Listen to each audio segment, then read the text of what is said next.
نمائندہ voice of Russia حافظ ثاقب کی رپورٹ کے مطابق ملیشیا جانے والی 23 مسافروں کو آف لوڈ کر دیا گیا۔ مسافر پرواز نمبر D7109 کے ذریعے ملیشیا جا رہے تھے۔ مسافر مختلف ایجنٹوں سے رابطے میں تھے۔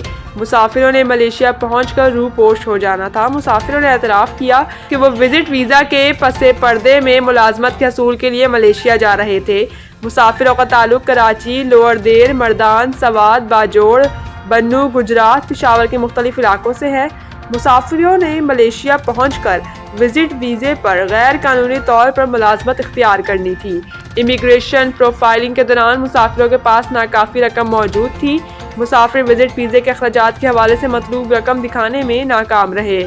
مسافروں نے ملیشیا وزٹ ویزوں کے حصول کے لیے لازمی بینک اسٹیٹمنٹس جمع نہیں کروائی تھیں۔